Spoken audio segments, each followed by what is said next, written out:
주식 투자 심플하게 충분하게 스텝스. 투자자 입장에서 빠르고 정확한 시황을 전달드릴 최경진의 퀵 시황입니다. 1월 효과가 바로 나타나길 기대했는데 조금은 아쉬움이 남는 것 같습니다. 오늘 어떠셨나요? 네, 오늘은 학교 등교하는 길에 큰 트럭이 지나가다가 생긴 자국 같은데 길이 이렇게 패이는 게 발생을 해서 매일 똑같은 거기에서 발을 헛디디는 그런 일을 당했는데 오늘도 어김없이 발을 헛디뎠습니다. 네, 오늘도 바로 질문 드리겠습니다. 오늘은 크게 상승할 것으로 기대를 했는데 상승폭이 매우 작았습니다. 오전에 잘 오르다가 갑자기 밀렸는데요. 특별히 나온 악재가 있었을까요? 일단 거기에 대한 답은 홍콩 시장 개장 후에 홍콩에서 헝다가 거래 정지 요청을 했죠. 오늘 헝다 때문에 또 밀렸다. 이제는 좀 지긋지긋하다. 뭐 그렇습니다. 그거 외에는 오늘 하락할 이유는 없었는데 왜 이렇게 그 헝다 문제에 민감하게 반응하는 건지 모르겠습니다. 근데 오늘도 기관이 주식을 매도를 많이 했는데 그 시간대에 기관의 매도가 1,000억에서 4,000억으로 떨어지는데 외국인의 선물 매수는 6,000 계약을 넘었었어요. 근데 갑자기 그냥 쑥 내려왔죠. 그게 이게 선물이 시작 먼저냐 주식 매도가 먼저냐 이걸 좀 따지기가 좀 어려운데 코스닥 시장에서는 오늘 외국인이 아침 시작한과 동시에 그 코스닥 매도를 2,000억 정도 강하게 매도를 했습니다. 그게 아마 대부분은 2차전지 관련된 주식인 것 같은데요. 그거는 시황에 큰 영향을 주지 못한 것 같고 오늘 시장 하락은 헝다 때문이다. 뭐 하락한 건 아닌데 잘 오르다가 밀린 게 헝다 때문으로 보입니다. 일단 미국의 지난주에 미국의 12월 25일자 실업수당 청구 이거는 19만 9천 건 여전히 20만 건 정도에서 유지가 되고 있고 그리고 12월 시카고 제조 PMI 구매관리자 지수는 63.1이 나왔어요. 이게 이전이 61.8이었고 전망이 60이었는데 63을 넘었다. 그리고 12월 우리나라 인플레이션율이 3.7%가 나왔습니다. 이게 전망치가 3.6%였는데 살짝 높다. 그리고 12월 수출이 18.3%가 증가했어요. 근데 이게 전망이 22%였기 때문에 기대에 못 미쳤다. 이렇게 보면 될 것 같고 수입은 37.4%가 나왔는데 전망이 35.8%였다. 우리나라는 뭐 소비 쪽에서 우리나라 소비, 개인 소비가 뭐 10% 정도 증가한 걸로 나왔거든요. 아마 그것 때문에 수입이 크게 증가한 게 아닌가 싶기도 합니다. 그리고 한국의 마르키 제조 PMI, 이거는 12월 달이 51.9가 나왔는데 이전은 50.9였다. 그리고 중국의 국가통계국 제조업 지표, 요거 같은 경우도 50.3이 나왔는데 이건 이전이 50.1이었고 전망이 50이었어요. 근데 50.3. 좀 둔화될 거라고 걱정을 했던 중국의 제조업이 조금 방어가 되고 있는 그런 상태인 것 같다라고 보면 될 것 같습니다. 뭐 이런 지표들은 뭐 크게 상관없이 31일 날 미국 시장이 별로 안 좋았어요. 특별히 빠질 이유가 없었는데 왜 안 좋았을까? 하락할 이유가 별로 보이지는 않습니다. 일단 그 외에 나온 뉴스들을 보면 유럽이 원전과 그리고 천연가스에 대한 발전에 대해서 이거를 친환경으로 분류를 했어요. 대신에 조건이 달려 있는데 지금 원전 기대 이 의지율이 높은 프랑스와 폴란드, 체코 이런 쪽은 찬성을 했고 독일하고 오스트리아 그리고 뭐 포르투갈, 덴마크 이런 데는 강하게 반발을 했어요. 그리고 계속 그걸 추진한다 그러면 소송하겠다 뭐 이런 식으로 얘기를 했는데 이게 좀 논란거리가 되겠죠. 탄소 배출은 없는데 이 원전 같은 경우는 이게 환경을 아주 심각하게 오염시킬 수 있는 물질이 있으니까 여기에 대해서 좀 싸움이 있겠지만 하여튼 그런 분류가 있었다. 그것 때문에 지금 업황이 좀 변하죠. 원전 쪽이 기대가 좀 커지는. 그리고 이것 때문이지 않을까 싶은데 지금 유럽 천연가스 가격이 180유로를 넘었던 게 지금 70유로입니다. 70유로. 그때 천연가스 샀으면 큰일 날 뻔했죠. 그리고 미국에 그 레빈이라는 교수가 있어요. 이 사람이 그 연준에서 그 이코노미스트로 일을 했었고, 뭐 여러 그 연준 의장, 부의장을 보좌를 했었던 사람인데, 이 사람이 뭐 인터뷰를 했더라고요. 우리나라 언론사에서. 네. 여러 가지 노력을 하고 있는데, 인플레가 5에서 6%가 지속될 것 같다라고 얘기를 했고, 그리고 중립금리까지 금리를 올리려면 중립금리, 이 사람이 생각하는 중립금리는 0에서 1%인데, 이게 인플레이션이 5에서 6%니까 금리를 요거보다 조금 더 올려야 된다라는 거죠. 요만큼 올리든지, 뭐 5%까지 금리를 올려야 중립금리다. 뭐 이런 얘기인 것으로 이렇게 써놨더라고요. 예. 그게 아닌데, 예. 이 사람의 발언은 그게 아닐 것 같은데. 하여튼 뭐 이 사람은 금리 인상이 물가가 높기 때문에 상당히 빠른 속도로 진행될 가능성이 있지 않을까. 이렇게 얘기를 했거든요. 네. 뭐 크게 중요한 건 아니고요. 뭐. 그리고 미국 연준이 3월 달에 금리를 인상할 가능성이 시카고 상품거래소 거기에 보면 뭐 그런 것들이 막 거래가 되는데 확률이 56.5%로 거의 뭐 2배 정도 뛰었다. 뭐 이런 얘기를 했어요. 네. 올해의 가장 중요한 거는 연준이 금리를 올리느냐 안 올리느냐가 제일 중요하죠. 네. 근데 이 방금 레빈 교수라고 하는 사람도 말을 했지만 임금이 이게 올라가는 게 급격하게 올라갈 가능성이 있는데, 지난번에도 제가 그 최저임금 올라간다고 말씀을 드렸는데, 임금이 올라가지고 인플레이션이 더 가속화되어야 금리를 올리는데, 지금 현재 공급단에서 발생한 인플레이션이 떨어지다가 임금 상승을 맞아가지고 다시 이렇게 올라갈 때, 요때가 이제 금리를 올리는 상황이거든요. 네. 근데 중립금리 아주 중요한 개념인데요. 시장에 충격을 주지 않는 가장 이상적인 금리라고 보는데, 좀 전문가들 좀 유명하고 좀 잘 맞춘다고 하시는 분들의 예상하는 금리는 1에서 1.25 정도 되거든요. 네. 그 정도 금리가 아마 지금 현재로서는 시장에 충격을 좀 주지 않는 최적의 중립금리가 아닌가. 여기까지 올리려고 그러면 연준이 얼마나 금리를 올려야 되느냐. 인플레이션을 감안을 해가지고 금리를 얘기를 하는데 그게 아니거든요. 네. 그리고 미국이 고속 원자로 개발 사업에 미쯔비시 중공업하고 협의 중이다. 뭐 이런 얘기를 했는데 오늘 또 뭐 국내 언론에서 그 뉴스케일에 대해서 또 이렇게 크게 보도를 했더라고요. 네. 뉴스케일이나 이 지금 고속 원자로를 하는 게 테라파워거든요. 테라파워가 하는 SMR이라고 하죠. 소형 모듈 원전이라고 하는 거. 이거는 지금 현재 원전을 얘기하는 게 아닙니다. 이 원전에 들어가는 그 연료는 지금 현재 원자력 발전에 쓰는 연료하고는 다른 거예요. 예. 같은 거라고 자꾸 얘기를 하고 원전이 어떠고 또 이렇게 얘기를 하면 안 됩니다. 이거는 차세대 기술이에요. 이 지금 상용 그 설치하는 것도 2028년에 설치를 할 거라고 예상을 하고 있는데, 하여튼 우리나라도 이걸 빨리 개발을 해야 되거든요. 이게 아마 미래의 에너지원으로 아주 크게 부각될 가능성이 있다. 그리고 미국이 시장이 안 좋았던 이유 중에 하나가 미국 항공편의 취소 이슈가 아닐까 싶은데, 일주일간 15,000편의 항공편이 취소됐어요. 네.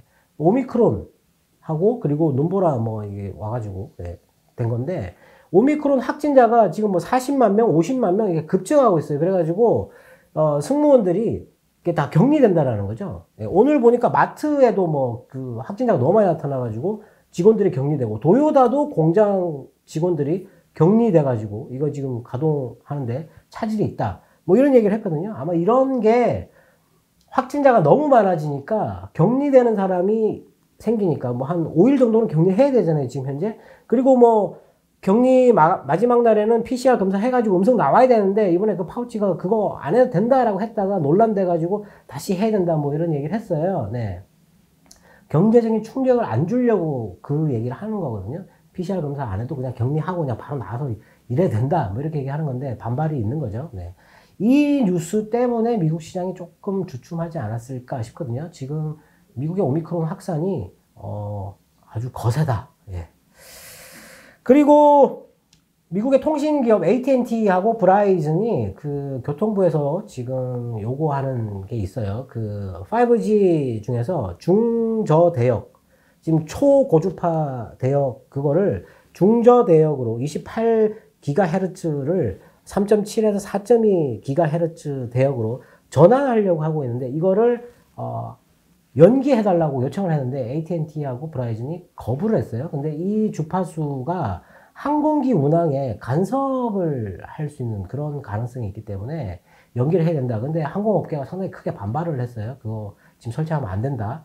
이게 5G가 이게 지금 미국도 설치를 빨리 해야 되는데 이것 때문에 조금 뭐 일정에 좀 조절이 있지 않을까 뭐 그런 생각도 들고요. 그리고 오늘 우리나라 2차 전지 업종이 많이 빠졌는데 아마 중국의 전기차 보조금 축소 뉴스 때문이지 않을까 싶습니다. 우리나라하고 아무 상관없거든요, 이게. 예.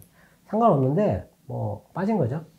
올해까지만 전기차 보조금을 주고 그것도 금액을 30% 감액한다. 그럼 내년에는 아예 안 주겠다. 이런 식으로 얘기했어요. 그렇게 얘기하면 다른 나라들도 이제는 이제 내년 아마 올해 지나고 내년부터는 이 보조금을 줄일 거예요. 정부가 계속 이걸 부담을 할 수가 없어요.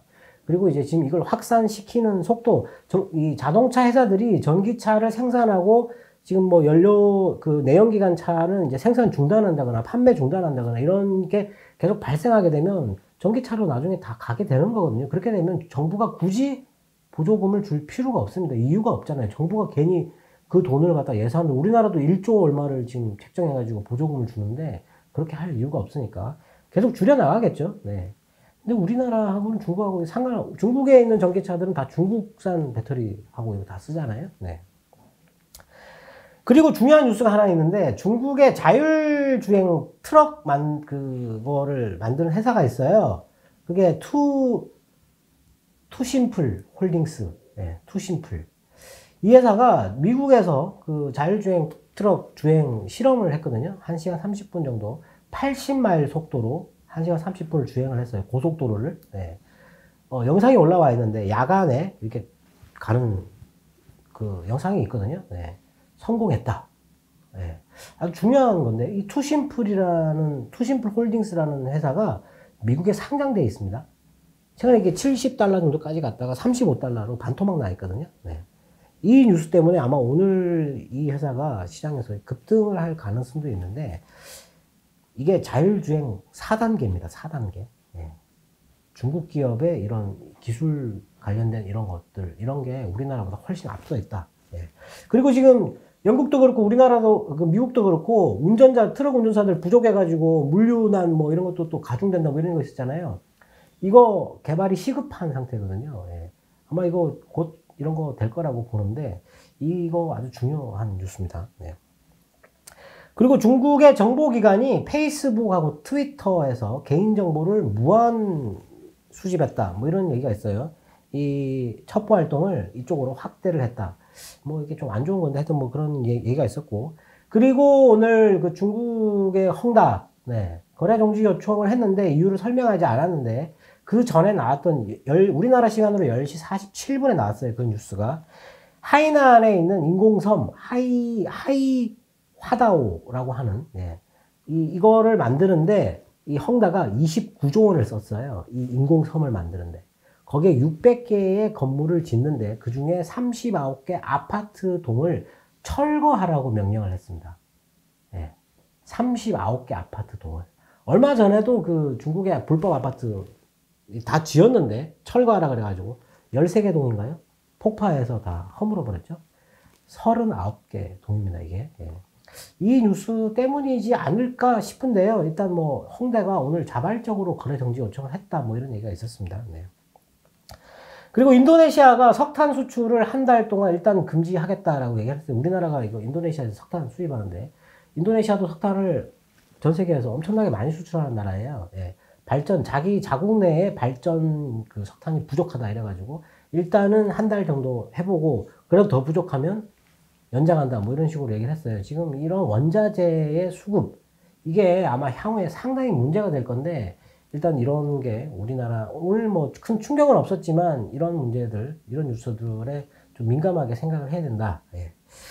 일단 뭐 나온 뉴스들이 딱히 뭐 시장을 끌어내릴 만한 그런 뉴스는 없었고 오늘 중국 시장도 휴장이거든요. 네, 일본도 휴장이고 우리나라가 자체적으로 이렇게 좀 치고 올라갈 수 있는 처음에 시장이 상당히 좋았어요. 그리고 아침에 6,000계약 이상 외국인이 선물을 매수를 해주면서 좋았는데 기관이 오늘도 어김없이 네, 주식을 7천억 넘게 매도를 했다라는 거죠.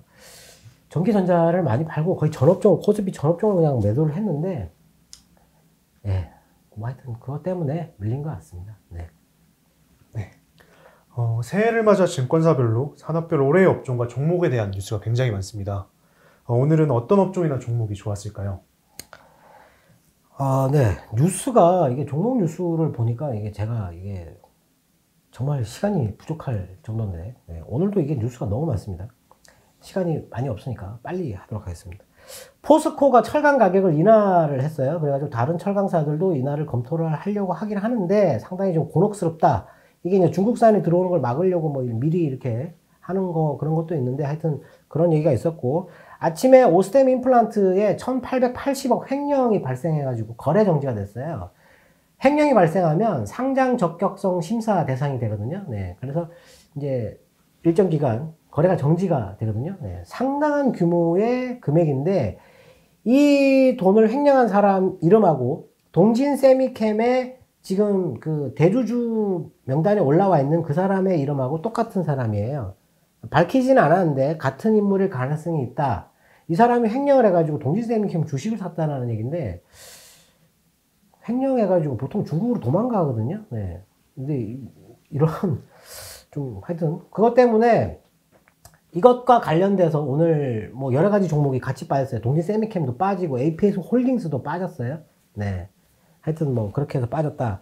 그리고 하나 에어로스페이스가 도심항공 모빌리티용 수소 연료전지 개발 사업 이거를 국책 사업 이거를 수주했다. 뭐 이런 얘기가 있었고 오늘 올랐잖아요. 그리고 하나 시스템이 천궁 다기능 레이더 성과 기반 군수 지원 사업을 계약했다. 예. 성과 기반 군수 지원, 이게 PBL이라고 영어로 되어 있는데, 예, 어렵게 이렇게 되어 있어요. 그리고 효성화학이 450억 이상 특수 가스 공급 계약을 맺었다라고 얘기를 했는데, 최근에 기사를 쓰는 이 기자분들이 좀 안타까운데, 이거 공시하면서 효성화학이 이거 비밀 유지 계약 때문에 금액을 공개를 안 했어요. 그리고 무슨 어디다가 공급하는지 계약을 안 했거든요. 거기다가 이제 작년 매출이 1.8조다 이렇게 했더니 1.8조 원 계약을 맺었다고 기사를 냈어요. 예. 그래서 아침에 이렇게 뛰다가 나중에 보니까 뭐 한 450억 정도 이렇게 쭉 내려왔잖아요. 네. 얼마 전에 그 얼티엄셀 거기 뭐 공급하는 뉴스 있었는데 그것도 어떤 기자분이 율툼이라고 써가지고 네. 정말 네. 공부를 좀 해야죠. 네. 그리고 폴라리스 웍스가 그 이미지 센서 패키징 만드는 회사인데 픽셀 플러스라고 그 CMOS 그 센서를 설계하는 회사가 있거든요. 거기에서 수주를 한 55억 정도 받았다. 근데 이런 작은 회사들은 사실 이런 거 나와도 매수를 하기가 좀 어려운데 오히려 픽셀 플러스의 주가 흐름이 최근에 더 좋다. 이렇게 보여지고요. 그리고 D&T가 LG 디스플레이와 176억 공급 계약을 맺었는데 이 176억이 이 회사의 작년 매출의 70% 이상 되는 거거든요. 계속 적자였어요. 네. 좋은데 이것도 사기가 좀 그렇다. 네. 디스플레이 검사 장비. 네. 그리고 삼강 M&T가 울산 그 배치 3 후속함 건조 계약을 맺었는데 이 회사 같은 경우는 작년에 아주 뭐 이렇게 얘기가 많았던 것 같은데 하여튼 수주 삼강 M&T가 이렇게 최근에 수주가 엄청나게 많아요. 네. 그리고 V1텍이라고 이 회사도 LG전자에 86억 2차 전지 검사 시스템 공급한다. 뭐 이런 뉴스가 있었어요. 네. 이것도 회사가 너무 작아서 좀 그렇다. 네. 그리고 현대일렉트릭이 400kV 초고압 변압기를 5만에다가 납품한다 이런 얘기를 했는데 중동에서만 이 변압기를 거의 2천억 이상 팔았다 이런 얘기를 했어요. 현대일렉트릭 같은 경우는 내년에 매출이 올해 한 2조를 넘을 것 같다. 근데 작년에 1조 8천억 정도 됐거든요. 네.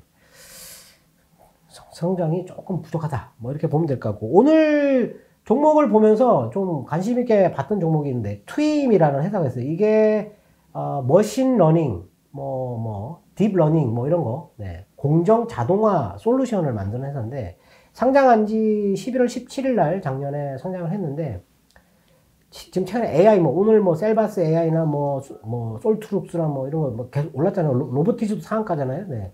이 회사도 오늘 뭐 그 RS 오토메이션도 오르고 뭐 SM 코어나 뭐 이런 거 공장 자동화 이런 것도 다 올랐거든요. 네. 이 회사의 흐름도 상당히 괜찮다. 네. 트윈이라는 회사가 있고 그리고 한양 디지텍이라고 메모리 모듈을 만드는 회사가 있어요. 이 회사가 흐름이 상당히 좋아요. 최근에 뭐 한 7, 8일 정도 20% 이상 올랐는데 계속 이렇게 올라가는 요거랑 한송 네오텍이라는 회사도 있어요. 이 회사는 조금 그런데 하여튼 이 회사가 그 작년에 인수했던 자회사 중에서 2차 전지 소재 공급한다 뭐 이런 얘기가 있어가지고 이것도 최근에 보면 이렇게 갑자기 이렇게 올라가고 있어요. 이 회사가 그 OLED 그 파이메탈 마스크 거기에 들어가는 뭐 장비 이런 거 만들던 회사인데 오늘 그 핌스라는 OLED 그 메탈 마스크 만드는 회사가 오늘 급등했거든요. 한 18% 정도 뛰었는데 이게 뛰면 한송 네오텍이 그걸로 같이 뛰어야 되는데 요거는 그것 때문에 뛴 게 아닌 것 같다. 예, 그래서 이것도 또 회사가 너무 작아요. 예. 이런 회사들 조금 좀 주의를 해야 되는데 어떤 계약이나 뭐 좋은 뉴스가 나오긴 나와요. 나오는데 시가총액이 1000억 전후로 있는 이런 회사들은 매수하기가 조금 어렵다 이렇게 보시면 됩니다. 2000원 미만은 되도록이면 매수를 안 하시면 좋거든요. 네. 그리고 NPC라고 그 배터리 전용 용기 플라스틱 사출 제품 만드는 회사가 있어요. 이 회사가 예전에 현대글로비스랑 2차 전지 그 용기 만들어 가지고 특허 등록을 했던 회사인데 이 회사도 보니까 최근에 이렇게 흐름이 괜찮더라고요. 계속 NPC. 네. 오늘은 뭐 뉴스에 나왔던 그 종목들은 별로 이렇게 눈에 들어오는 게 뭐 하나 에어로스페이스나 아니면 하나 시스템 이런 정도가 지금 현재 횡보를 하다가 살짝 올라가려고 하는 그런 모양이고 투임이나 핌스 이런 게 오늘 눈에 가는 그런 거였고 올해 이제 시작되면서 올해 첫날인데 증권사들이 올해 뭐 시장 전망이나 어떤 업종이 갈 것 같다 뭐 이런 얘기를 많이 하는데 거의 주로가 다 반도체였어요. 그리고 반도체 패키징 이런 거 얘기를 많이 했었거든요. 오늘 반도체 패키징이 많이 올랐어요. 패키징 테스트. 네. 뭐 LB 세미콘, LB 루셈, 그 다음에 뭐 테스나, 뭐 네페스, 뭐 이런 것들이 오늘 올랐고, 그리고 가온 미디어라고 하는 회사가 있는데 이 회사는 최근에 보니까 그 실적이나 이런 거 사업 보고서를 보니까 뭐 OTT하고 뭐 여러 가지를 한다 뭐 이렇게 나오는데 오늘 이렇게 많이 올랐어요. 네. 그런 것도 좋고, 그리고 이제 그 CES 하니까 오늘도 뭐 솔트루스 이런 거 올랐는데 한큼 MDS나 아니면은 그 위세 아이텍 그리고 파이어링크 이런 거는 오늘 빠졌거든요. 네. 그런 건 좋지 않았고 그리고 위성 관련돼서는 제노코나 세트레가 이런 것들이 올랐는데 대형주들이 거의 오르지를 못하고 있다. 네. 대형주는 뭐 조금 기다려 봐야 되지 않을까. 그리고 1분기까지는 반도체가 제일 강하지 않을까 싶고 그리고 2월 달까지는 금리를 결정하기 전이기 때문에 그때까지는 시장에 특별하게 문제가 될 건 없을 것 같고 LG 에너지 솔루션이 이달 말에 상장하면 수급이 약간 꼬일 텐데 그때는 뭐 그냥 개별 종목적으로 접근하는 게 좋을 것 같고 올해 시장 전체적인 전망은 뭐 전약 후강 뭐 이렇게 얘기하는 사람도 있고 뭐 그렇게 얘기를 하는데 일단 최대 관심사는 연준의 금리 인상 시기를 봐야 된다. 근데 3월 달에 금리를 올린다라고 얘기를 하는데 저는 어렵지 않을까 싶거든요. 네. 기대를 해보자. 2022년. 네. 네. 오늘도 투자자분들의 궁금증이 해소되었길 바라겠습니다. 내일은 더 많이 오르길 기대하겠습니다. 네. 지금까지 최경진의 퀵시황이었습니다. 감사합니다. 자기야. 변했군요. 변하는 환율을 한눈에 스텝스.